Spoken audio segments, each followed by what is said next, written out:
Aujourd'hui, nous, Homo sapiens, les hommes modernes, sommes les seuls à peupler l'Europe. Mais à notre arrivée sur ce continent, nos cousins y vivaient déjà, les hommes de Néandertal. Nous pensions les avoir éliminés parce que nous étions plus intelligents qu'eux. Mais peut-être nous sommes-nous trompés. En réalité, nous étions si proches qu'il se peut que nous nous soyons reproduits avec eux et ayons partagé nos ADN.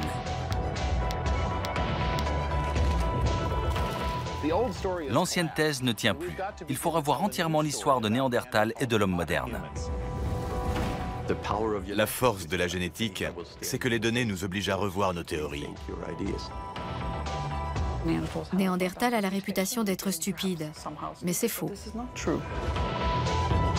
Pourtant, il a disparu et nous sommes toujours là. Pourquoi ?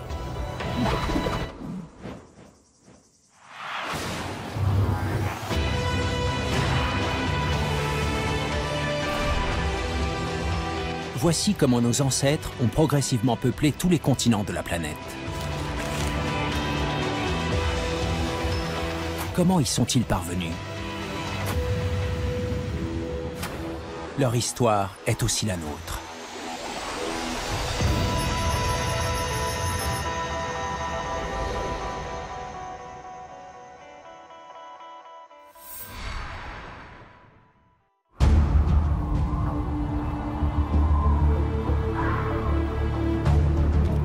L'Europe de l'Est, il y a 40 000 ans. Deux jeunes garçons sont en quête de nourriture. Ils sont aussi doués que les chasseurs d'aujourd'hui. Mais ils connaissent mal cette région glaciale où ils sont arrivés récemment.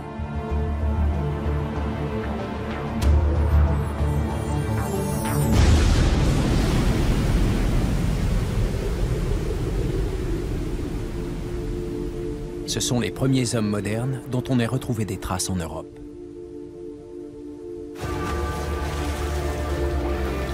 « 40 000 ans plus tard, leurs restes ont été découverts au cœur de la forêt roumaine à Peștera sous Oase, la caverne aux ossements.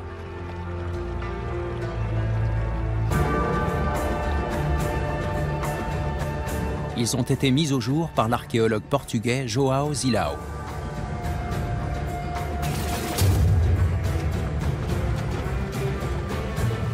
En 2002, des spéléologues roumains tombent par hasard sur une nouvelle salle inexplorée. C'est le rêve de tout archéologue. Mais y accéder est un vrai cauchemar. Quand j'entends parler d'archéologie extrême, je pense souvent qu'il y en a deux sortes. Celle d'Hollywood et la vraie. La vraie, justement, c'est ça.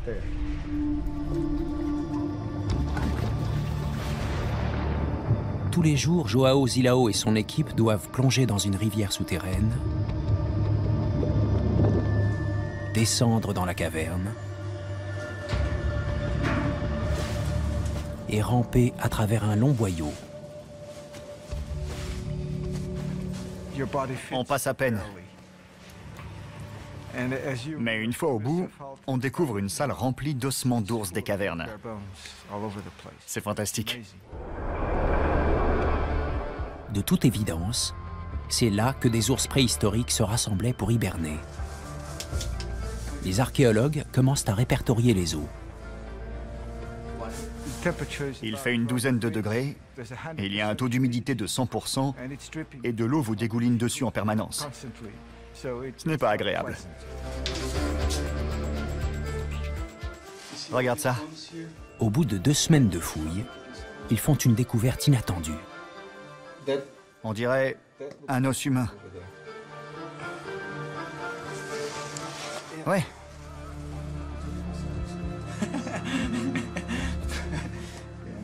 C'est évident. Et puis, un beau jour, un os occipital, l'arrière du crâne. J'ai lu beaucoup d'ouvrages sur l'histoire de l'évolution humaine. Mais avoir entre les mains une preuve de cette évolution, c'est vraiment autre chose. Il s'agit du crâne d'un adolescent qui a vécu il y a 40 000 ans. Tout près, l'équipe trouve la mandibule d'un second jeune adulte datant de la même période. Comment ces vestiges sont-ils arrivés dans la caverne? Rien n'indique que les corps aient pu être traînés là par un ours. Mais rien n'indique non plus que la grotte ait pu être habitée par des hommes préhistoriques. On n'a rien trouvé. Ni objet, ni charbon de bois, rien. On en a donc conclu que cette grotte n'était pas habitée. Les corps n'y avaient pas été inhumés. Ils avaient dû être apportés par l'eau. L'archéologue a une idée sur ce qui s'est peut-être passé.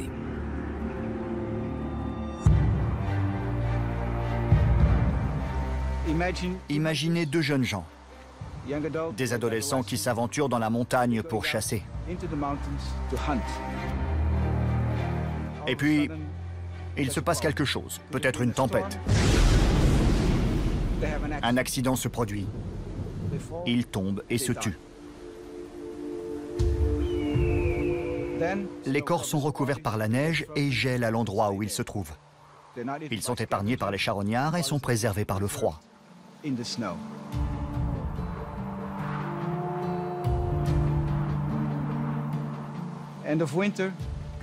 Fin de l'hiver, début du printemps, c'est le dégel. Tout ce qui était emprisonné dans la neige est emporté par les flots d'eau dans les avennes, les trous creusés dans le plateau. C'est comme ça que les corps se sont retrouvés dans la grotte. Ils y sont restés pendant des milliers d'années avant qu'on ne les découvre. Ces malheureux adolescents, morts il y a 40 000 ans, sont les plus anciens spécimens d'hommes modernes, d'Homo sapiens, jamais retrouvés en Europe. Mais ils n'étaient pas parmi les premiers habitants du vieux continent.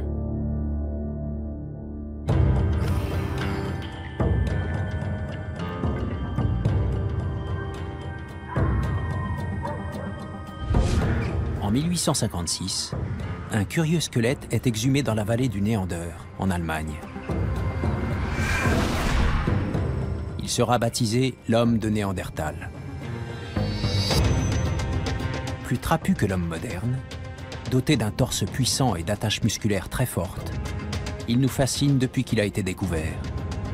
Pendant longtemps, il a été considéré comme une brute épaisse. Mais les scientifiques ont revu leur jugement.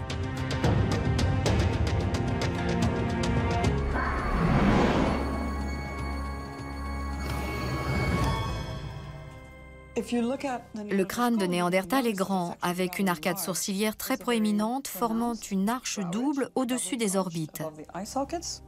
Son nez est saillant, avec des sinus très larges.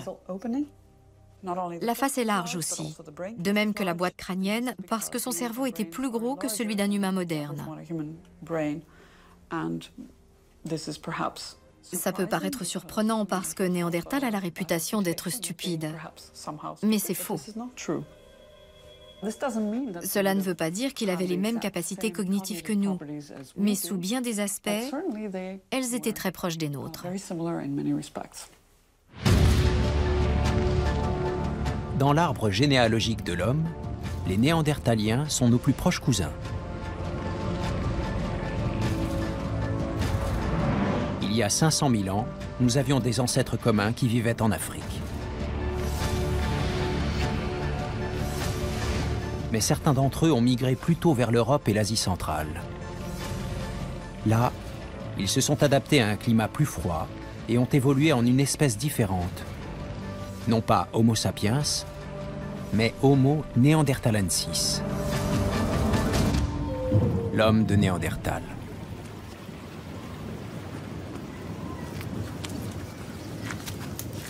Les Néandertaliens s'établissent en Europe en pleine période glaciaire, vivent en petits groupes et chassent du gros gibier.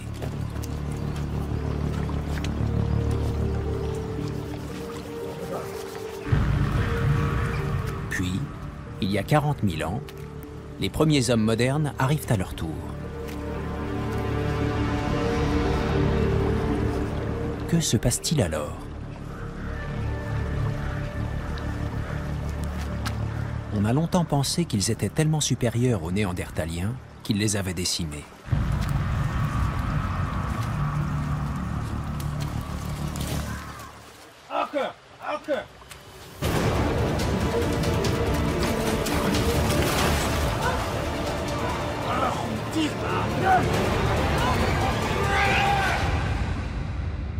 Mais cela s'est-il vraiment passé comme ça?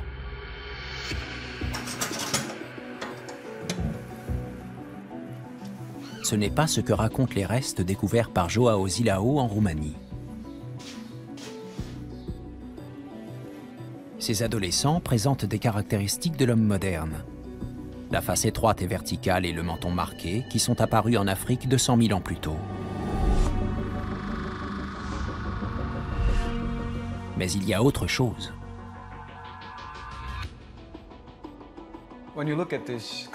Par sa forme, le crâne est clairement celui d'un homme moderne. Mais si on l'examine plus attentivement, on constate des bizarreries. Par exemple, l'os frontal est nettement plus aplati. La dentition est particulièrement étrange. La première molaire est plus petite que la seconde, elle-même plus petite que la troisième. Or, ce sont des caractéristiques qu'on ne rencontre pas chez l'homme moderne, mais bien chez un néandertalien.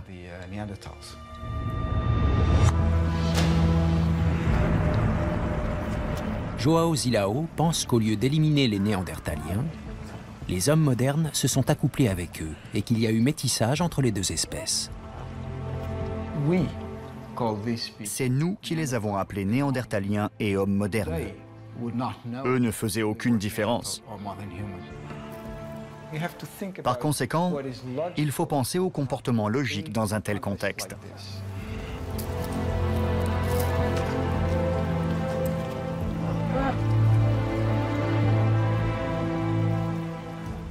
Les individus ont des relations sexuelles et se reproduisent. C'est dans la nature humaine.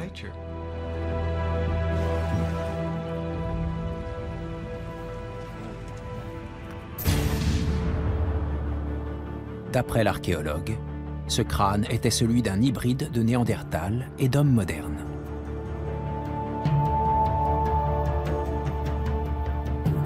Il y a peu de temps encore, l'idée que deux espèces humaines différentes puissent se reproduire entre elles paraissait impossible. C'était une véritable hérésie scientifique. Mais tout a changé grâce à l'ADN.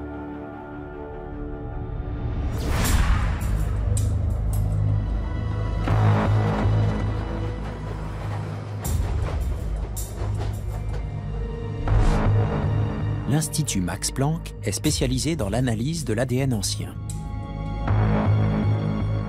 En 2010, ces chercheurs ont été les premiers à séquencer le génome d'un néandertalien. La première grande difficulté consistait à trouver un os qui contienne encore de l'ADN exploitable après un séjour de 38 000 ans dans une grotte.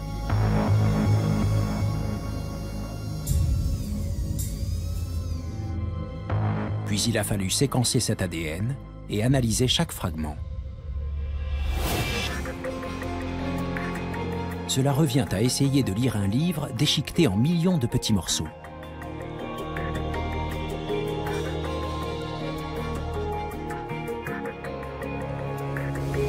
Le projet était dirigé par le généticien suédois Svante Pääbo.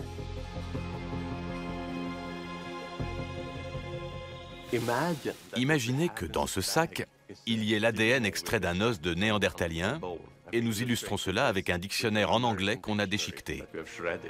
Et en plus de celui-ci, on a déchiqueté des dictionnaires en d'autres langues, qui représentent le génome des bactéries et des moisissures qui ont proliféré dans cet os pendant des dizaines de milliers d'années. La difficulté consiste à retrouver les morceaux du génome de Néandertal parmi des millions d'autres qui ne nous intéressent pas.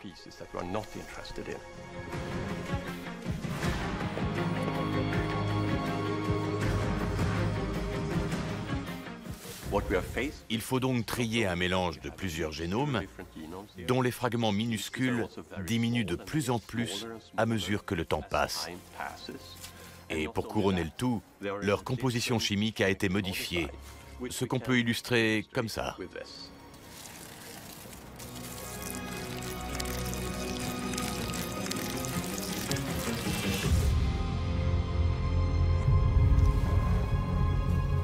Imaginez à présent que vous devez déchiffrer des millions de fragments tellement abîmés qu'ils sont à peine lisibles, de manière à pouvoir reconstituer le dictionnaire anglais dans son intégralité.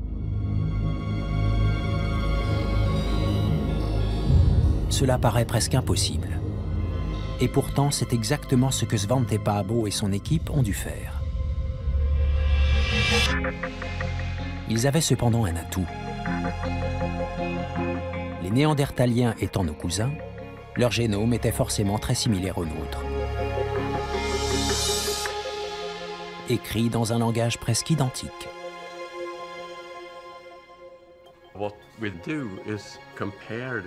On a comparé ces minuscules fragments d'ADN, extraits de l'os d'un néandertalien,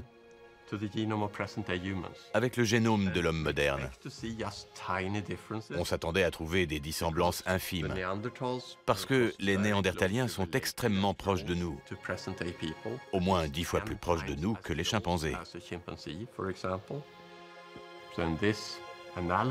Par analogie, il y a autant d'écart entre eux et nous qu'entre l'anglais américain et l'anglais britannique. Les deux langues sont pratiquement les mêmes, à part quelques différences d'orthographe.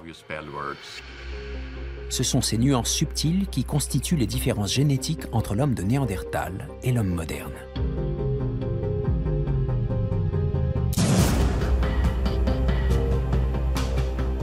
Les machines à séquencer ont tourné pendant 2 ans et demi pour trier et classer tous les fragments avant d'assembler une séquence complète. Mais au final, les chercheurs disposaient du premier génome d'une espèce éteinte.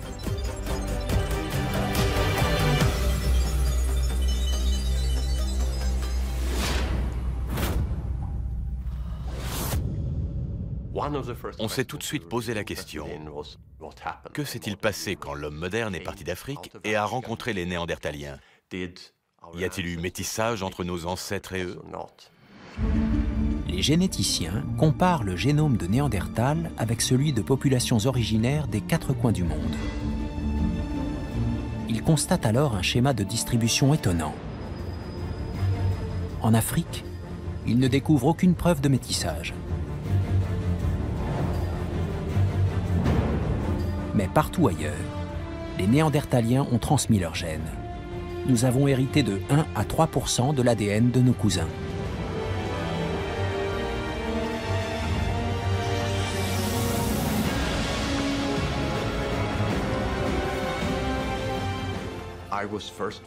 Au début, j'étais très sceptique en voyant les résultats. Mais la force de la génétique, c'est que les données nous obligent à revoir nos théories. Et d'après la génétique, il y a bien eu un métissage au Proche-Orient.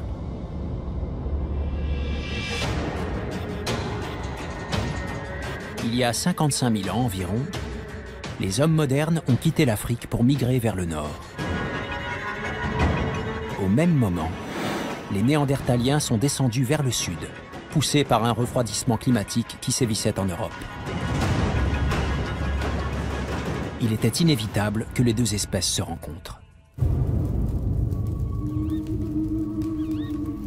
Et c'est ainsi qu'elles se sont accouplées et reproduites.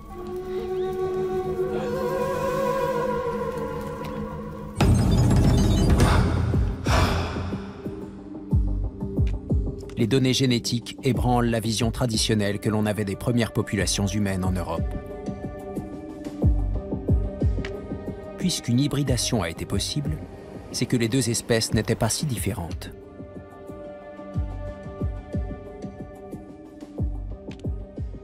Pendant 150 ans, les scientifiques ont recueilli des indices dans toute l'Europe et tenté de comprendre pourquoi les Néandertaliens semblaient si éloignés de nous. Ils partaient du postulat que les hommes modernes étaient supérieurs et qu'il n'y avait aucune chance pour que les deux espèces aient interagi l'une avec l'autre. Aujourd'hui, la génétique prouve qu'on s'est trompé. Il y a bien eu des croisements. Ça pourrait tout changer. Mais il reste à trouver la place occupée par l'homme de Néandertal dans cette histoire. Les deux espèces sont comme les cartes de deux jeux distincts, semblables, mais différentes. Le problème, c'est que si on essaie de les intégrer dans la structure, elles risquent de s'écrouler.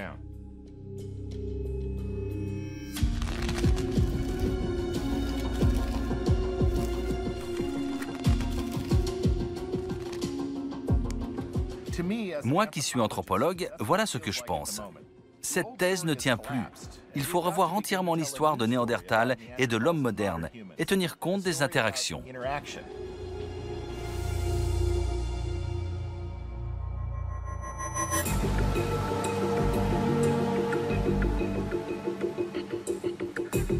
Cette histoire commence dans le sud de la France par une découverte remarquable qui semble démontrer que les hommes modernes sont arrivés en Europe bien plus tôt qu'on ne le pensait.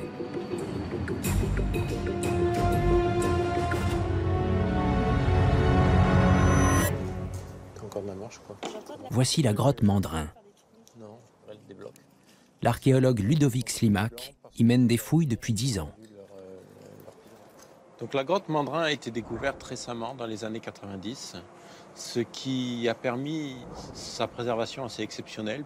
Les méthodes modernes de l'archéologie qui ont été ici développées, puisque le site a été trouvé récemment, nous permettent d'avoir une vision très précise de l'organisation quotidienne des groupes humains qui sont venus dans la grotte Mandrin. Au cours de ses travaux, son équipe a mis au jour une quantité incroyable d'objets dans des sédiments vieux de 50 000 ans.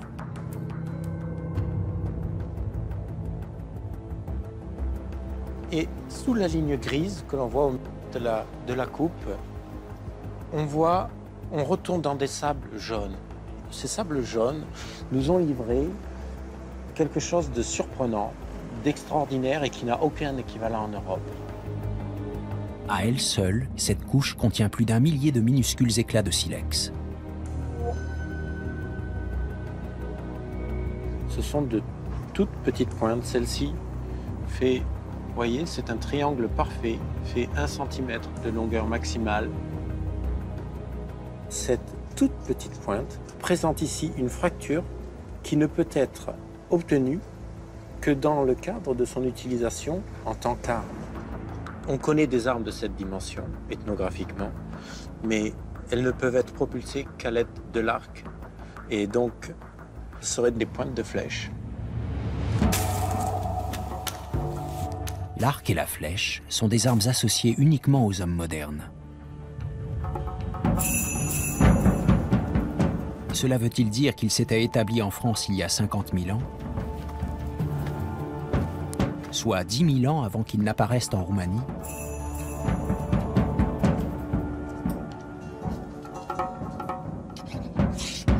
Afin de s'assurer que ces objets sont bien des pointes de flèche, Ludovic Slimak décide de les reproduire.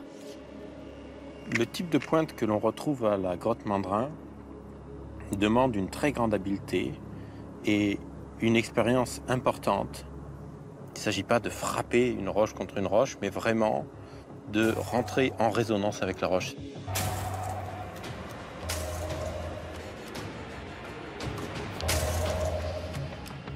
Il n'y avait certainement que quelques artisans, quelques grands maîtres tailleurs qui devaient les réaliser dans la grotte.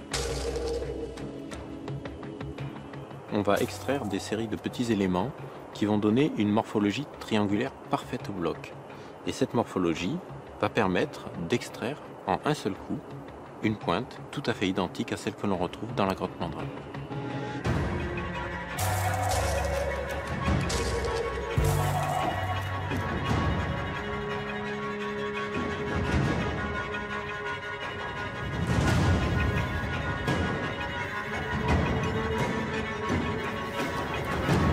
Il ne reste plus qu'à tirer les flèches et vérifier que les pointes se brisent de la même façon que celles exhumées dans la grotte Mandrin.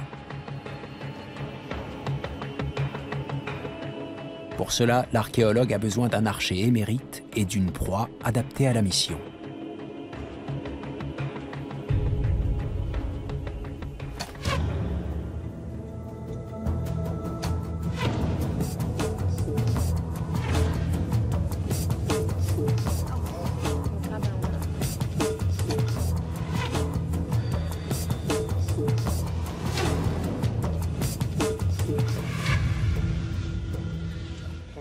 toi, tu restes à la tête, là, tu vas vers les instruments. Oui. Oh, oh.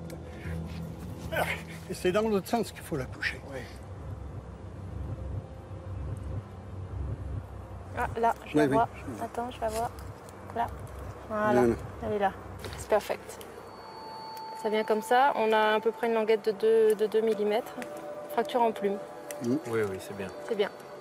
C'est vraiment très intéressant, car c'est exactement le type de fracture que l'on a en série sur les toutes petites pointes de la grotte Mandrin. C'est vraiment une signature de technologie de l'arc et de la flèche. C'est vraiment très intéressant. Puisque les hommes modernes étaient les seuls à fabriquer des pointes de flèches, Ludovic Slimak est convaincu qu'il se trouvait bien ici il y a 50 000 ans.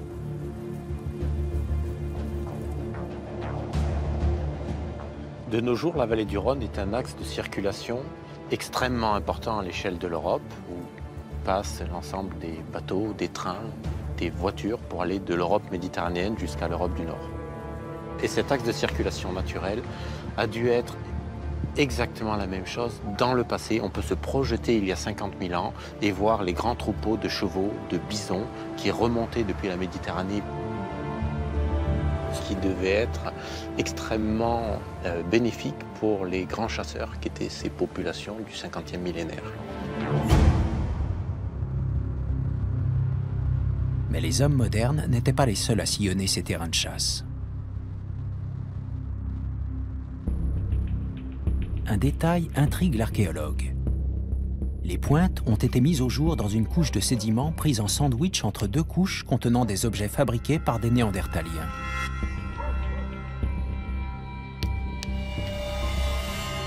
Les parcelles de suie retrouvées parmi ces mêmes sédiments ont permis d'établir que l'intervalle de temps entre ces couches était étonnamment bref. En analysant ces suies, on peut avoir une idée extrêmement précise du temps qu'il s'est passé entre deux occupations dans la grotte Mandrin. Et ainsi, on peut savoir qu'entre les populations de culture néandertalienne qui sont passées dans la grotte et les populations qui maîtrisaient l'arc et de la flèche, il s'est passé très peu de temps. Entre ces deux moments était peut-être une saison ou 2 saisons.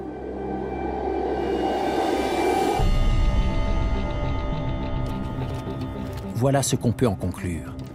Des hommes modernes sont passés dans la vallée du Rhône il y a 50 000 ans. C'est l'endroit en Europe où on a établi leur présence la plus ancienne.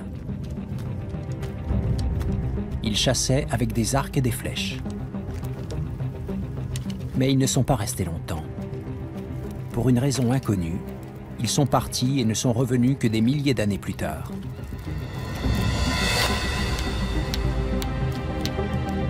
Quelques semaines ou quelques mois plus tard, les Néandertaliens étaient de retour. Les archéologues n'ont trouvé aucune trace d'un affrontement, comme si les deux espèces s'étaient partagées successivement ce territoire.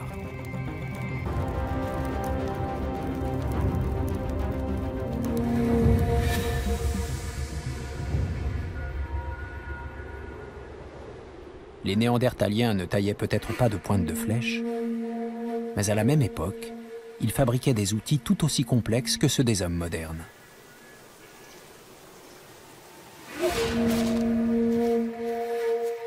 En Dordogne, à près de 500 km de la vallée du Rhône, l'archéologue Shannon McPherron a mis au jour un morceau d'os sur le site de l'abri Perroni.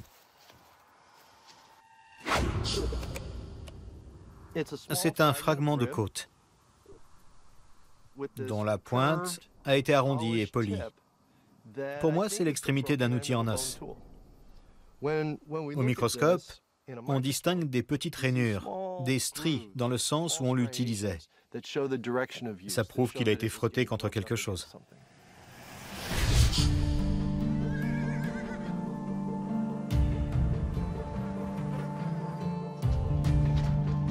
Shannon McPherron s'interrogeait sur l'usage de ces outils en os jusqu'au jour où il s'est aperçu que les tanneurs d'aujourd'hui se servaient d'objets similaires. Delphine Viau est sellière et travaille selon des méthodes traditionnelles.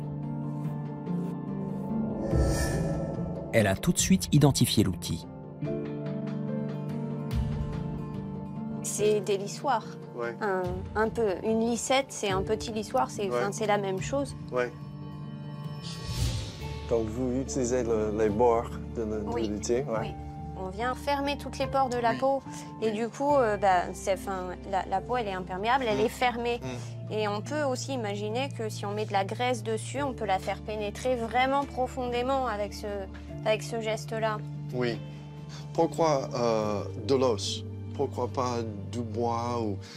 Alors, ça peut être fait en bois ou en métal, mais le métal, il se raye facilement. Donc, du coup, il risque un éclat de métal. Il va venir blesser le cuir très rapidement. Et le bois, ça s'use. L'os, c'est inusable. Il y a 50 000 ans, les hommes de Néandertal utilisaient une côte d'animal comme lissoir afin d'imperméabiliser les peaux dont ils se couvraient. Une solution ingénieuse pour combattre le froid et l'humidité qui régnaient alors sur le continent européen. Ça montre qu'ils étaient capables de résoudre un problème et de préparer leur peau d'une manière plus efficace.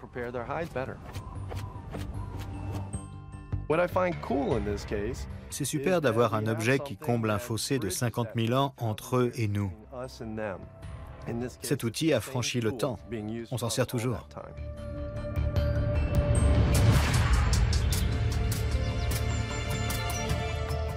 D'après João Zilao, les facultés de l'homme de Néandertal dépassaient largement la fabrication d'outils. Dans le sud de l'Espagne, l'archéologue a découvert des coquillages qui ont servi de creuset pour mélanger des pigments naturels, ce qui semble indiquer que les Néandertaliens étaient capables d'une pensée symbolique. Il y a plusieurs explications possibles. L'une d'elles est qu'ils ont peint volontairement les coquillages pour qu'ils aient une autre couleur que l'original. Une autre, qu'ils les ont utilisés comme des récipients pour se peindre le corps ou se maquiller. Dans ces sociétés où il n'y avait ni carte d'identité ni passeport, les peintures corporelles et les parures avaient pour fonction d'indiquer qui on était. C'était une façon de transmettre un message. À quelle tribu on appartient, si on est en expédition de chasse. C'est un comportement tout à fait moderne. Et puisque ces découvertes sont attribuées aux Néandertaliens, cela veut dire qu'ils étaient modernes eux aussi. C'est ce que j'en conclus.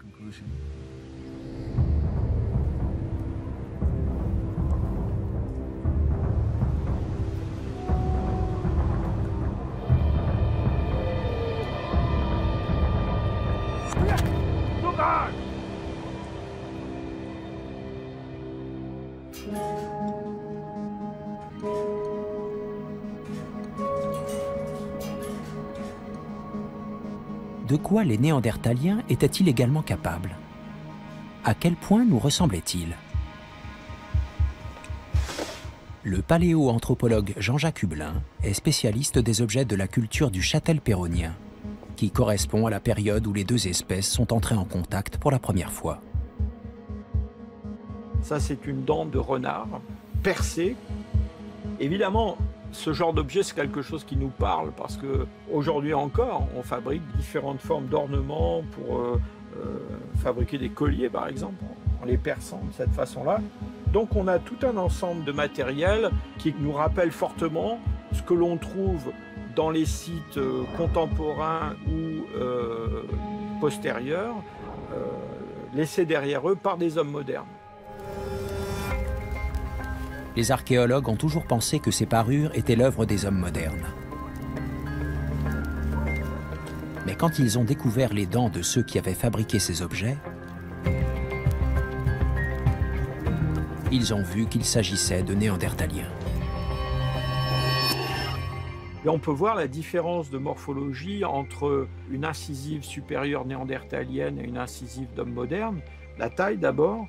Et puis surtout, on a chez les Néandertaliens cette morphologie que l'on appelle en pelle, qui est quelque chose qu'on peut trouver occasionnellement chez des hommes modernes aujourd'hui, mais qu'on trouve systématiquement chez les Néandertaliens.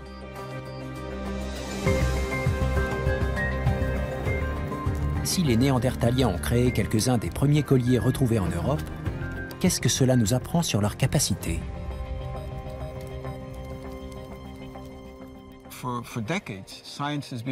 Pendant des décennies, les scientifiques se sont demandé si Néandertal était en mesure de faire ce genre de choses, ce qui aurait été la preuve qu'il avait des capacités cognitives similaires aux nôtres. Les découvertes archéologiques ont démontré qu'il en était tout à fait capable. On le sait parce qu'ils ont effectivement fabriqué ces objets. De toute évidence, Néandertal n'était pas la brute épaisse qu'on imaginait. Isolé en Europe pendant des dizaines de milliers d'années, il a développé sa propre culture, comparable à celle de son cousin, Homo sapiens.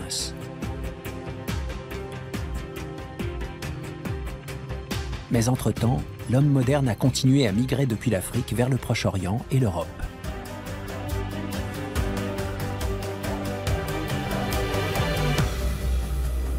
Le changement était en route.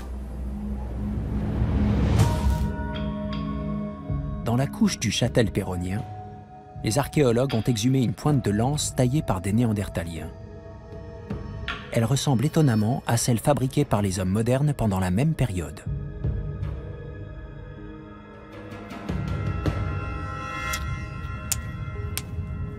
On pourrait presque croire que Néandertal a copié.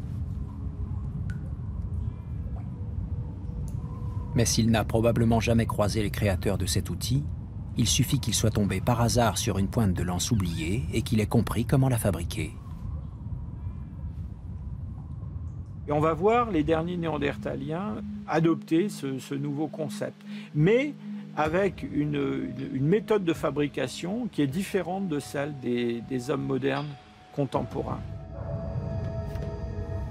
Copier une technologie sans mode d'emploi est un signe d'intelligence. Mais cela a aussi marqué le début de la fin pour l'homme de Néandertal.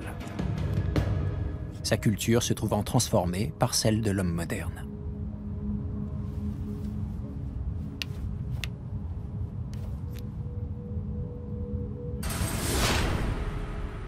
Pour certains, le développement des objets aussi sophistiqués, c'est une invention indépendante des Néandertaliens.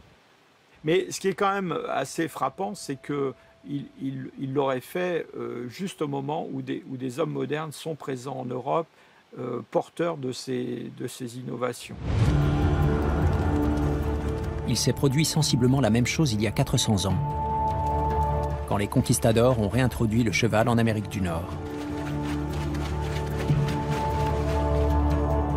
Comprenant l'utilité de ces animaux, les peuples indigènes ont appris tout seuls à les monter.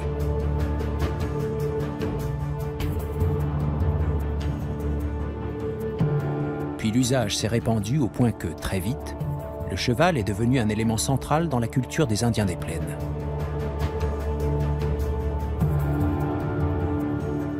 Mais bien qu'ils aient réussi à s'adapter à une culture nouvelle, les Indiens ont fini par être dépassés, submergés par les flots de migrants européens qui envahissaient leurs terres.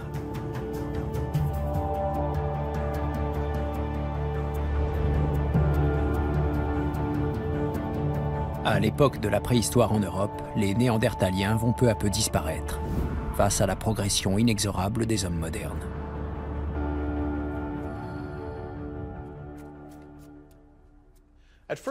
Au début, Néandertaliens et hommes modernes étaient sur un pied d'égalité. Ils partageaient leur territoire, leur technologie et leurs gènes. Imaginons que ce jeu de cartes représente les hommes modernes et celui-là, les Néandertaliens. Ils sont semblables, mais dans le jeu des Néandertaliens, les figures sont de couleur bleue. On mélange les deux jeux. C'est ce qui s'est passé en Europe.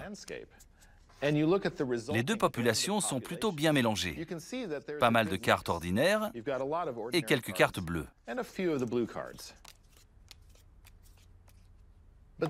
Et puis, à un certain stade, l'équilibre se rompt. Néandertal est coincé en Europe, tandis que les populations d'hommes modernes augmentent en Afrique et en Asie et affluent par vagues successives sur le continent européen. Donc, il y a de plus en plus de cartes ordinaires qui s'incorporent au jeu. Et au final, il n'y a pratiquement plus que des hommes modernes. Et quelques rares Néandertaliens. Ces derniers sont submergés et absorbés par les populations d'hommes modernes sur tous les plans, génétiques, physiologiques et culturels.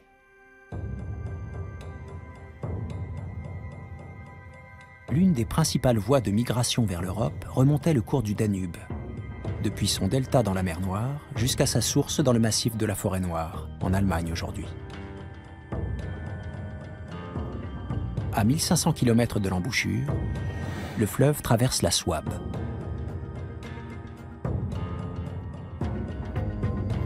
Son cours s'est modifié au fil des siècles, mais il y a 40 000 ans, le Danube traversait cette vallée.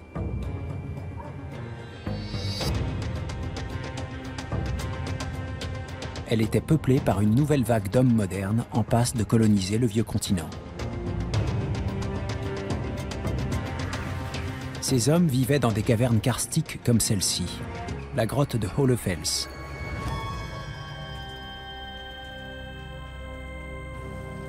Depuis 17 ans, l'archéologue Nicolas Connerd dirige la campagne de fouilles du site. Il tente de reconstituer l'histoire des hommes qui ont vécu ici. Alors, Jane, vous avez trouvé des trésors? Des ossements d'oiseaux ou plutôt du charbon de bois?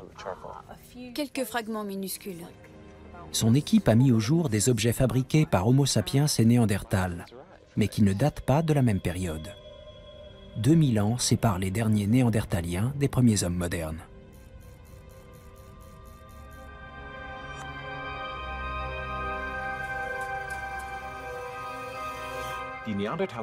On a retrouvé beaucoup de choses qui prouvent que des Néandertaliens ont vécu dans cette grotte. Puis les premiers hommes modernes sont arrivés. Même si je pensais que les deux espèces s'étaient rencontrées, ça n'a pas été le cas. Du moins pas ici. On ne peut rien prouver dans ce sens. D'après l'archéologue, pendant la période où les deux espèces ont peuplé le Jura souabe, chacune avait pris une voie différente. D'après les objets qu'ils ont laissés, les hommes modernes avaient progressé de façon spectaculaire.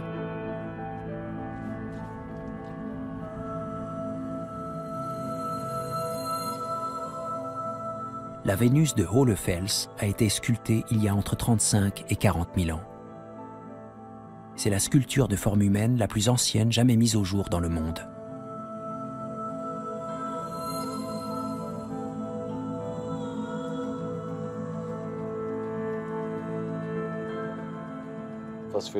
Il manque certaines choses, la tête par exemple. À la place, il y a un anneau. La statuette ne représente pas un individu, mais symbolise la féminité avec le triangle du pubis et la vulve, dont le sillon est marqué très profondément. Et bien sûr la poitrine, surdimensionnée et projetée vers l'avant. L'idée exprimée est celle de la reproduction et de la sexualité, car la reproduction humaine a évidemment une dimension érotique.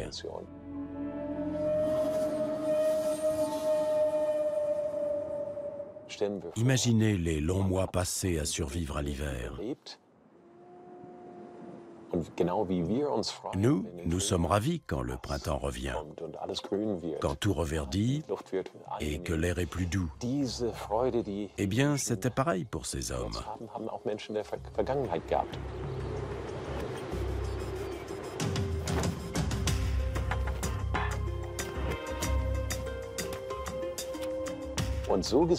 Cette représentation exprime à la fois le point de vue individuel, mais aussi celui plus général de l'homme dans son environnement. La faune, la flore, tout est lié, d'où cette figure tout en rondeur de la fertilité à l'ère glaciaire.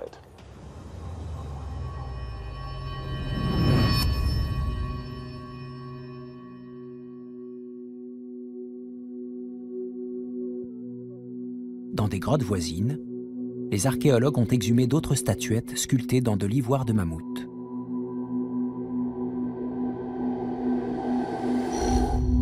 Elles représentent des animaux qui étaient communs dans le paysage de la période glaciaire. Ces figurines sont d'une exquise délicatesse.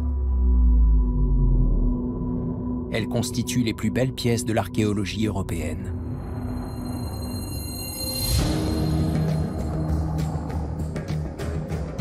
L'une des plus étonnantes n'est ni un animal ni un homme, mais les deux à la fois.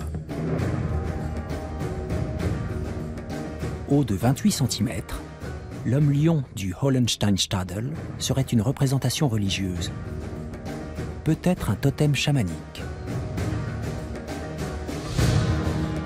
Mais ce n'est pas une pièce unique. Une version miniature du même personnage a été découverte dans la grotte de Hohlefels, à une 50aine de kilomètres de là. Malgré la nette différence de taille, elles représentent bien le même personnage. Ça ne peut pas être un hasard si on les a retrouvées dans deux vallées aussi proches l'une de l'autre.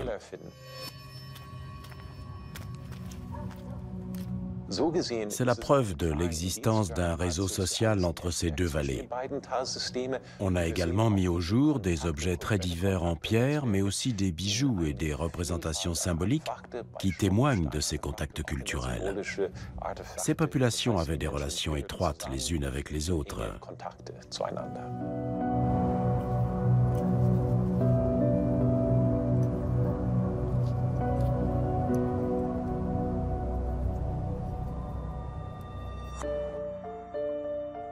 À Hohlefels, les chercheurs ont aussi découvert une flûte en os.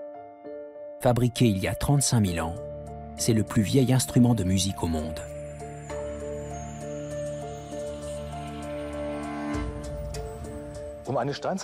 Pour faire une flûte de ce type, il faut d'abord un os qui s'y prête.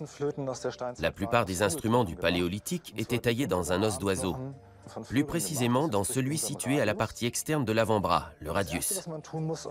On commence par scier les deux extrémités avec un outil en silex. Wulf Heine est un spécialiste en paléo-reconstitution. Il a calculé que pour fabriquer une flûte en os, il fallait aux hommes de cette époque environ 4 heures. Vous vous demandez sûrement pourquoi ces hommes passaient autant de temps pour faire un instrument aussi petit. Pour moi, la réponse est évidente. Quand on est très nombreux, confinés dans un tout petit espace sombre et humide, inévitablement des tensions apparaissent et les gens deviennent agressifs. La meilleure façon de détendre l'atmosphère, c'est de faire de la musique tous ensemble.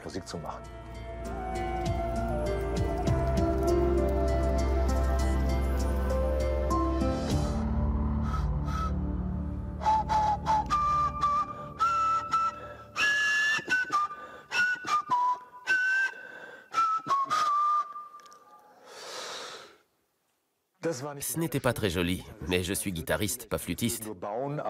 Mais la Marseillaise, c'était juste pour vous. Merci. À partir du moment où les hommes modernes arrivent en Europe en remontant les rives du Danube, leur population ne cesse de croître. Ils déferlent toujours plus nombreux.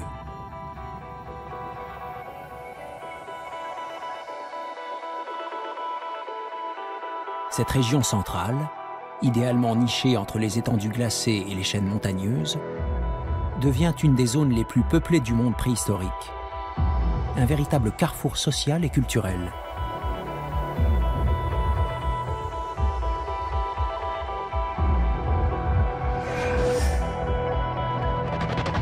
L'art est un élément essentiel de cette expansion. Il permet aux individus de partager leur culture et leurs croyances, mais aussi de se forger une identité et de se différencier des autres.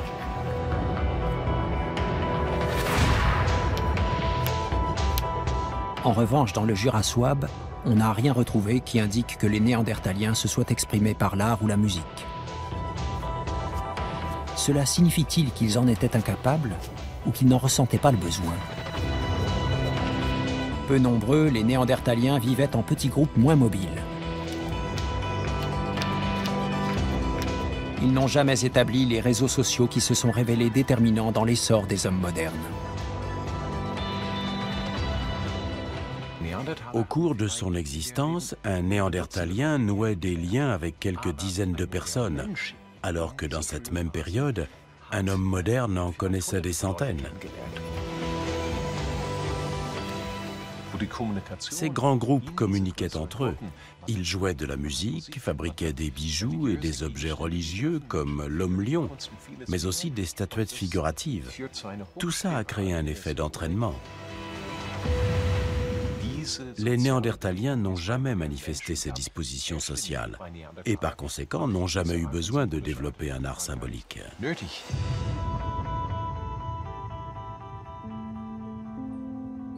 Depuis la découverte de l'homme de Néandertal il y a plus de 150 ans, les scientifiques ont cherché à comprendre pourquoi il avait disparu.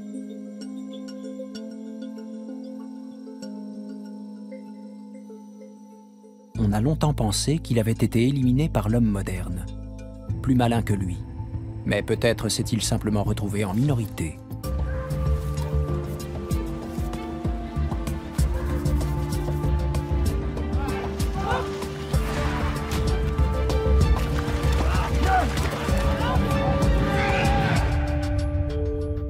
Les Néandertaliens n'ont pas disparu d'un seul coup.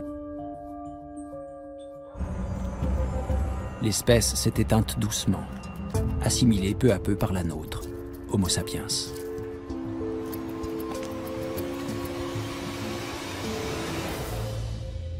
Les Néandertaliens étaient peu nombreux, quelques milliers d'individus seulement sur tout le continent. Pour une raison qu'on ignore, les hommes modernes se sont reproduits plus rapidement et avec plus de succès. Peut-être se sont-ils aussi appuyés sur leur culture, ce qui a certainement influencé le cours des choses. Néandertal n'avait aucune chance.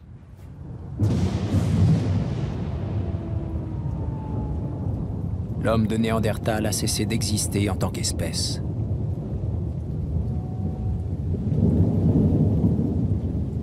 Mais il a survécu dans notre ADN.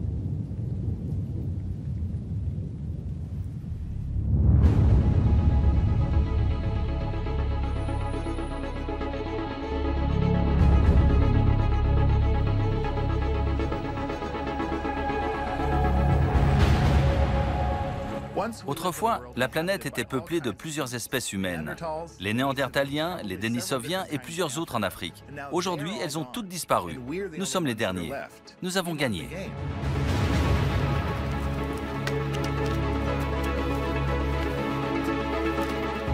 Nous étions plus doués pour nouer des liens, créer un tissu social et vivre en grands groupes.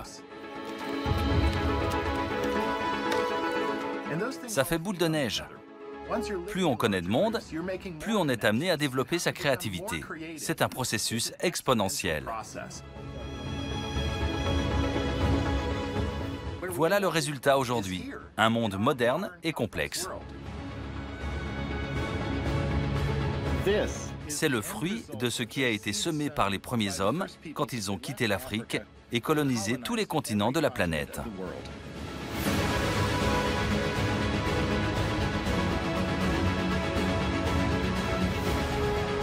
Homo sapiens est la dernière espèce humaine sur Terre. Nous n'étions peut-être pas beaucoup plus malins que les autres, mais nous étions plus nombreux, plus sociaux et plus ouverts aux échanges culturels. Nous avons absorbé leurs gènes et façonné notre monde. Aujourd'hui, nous sommes 7 milliards. Tous les enfants des premiers hommes.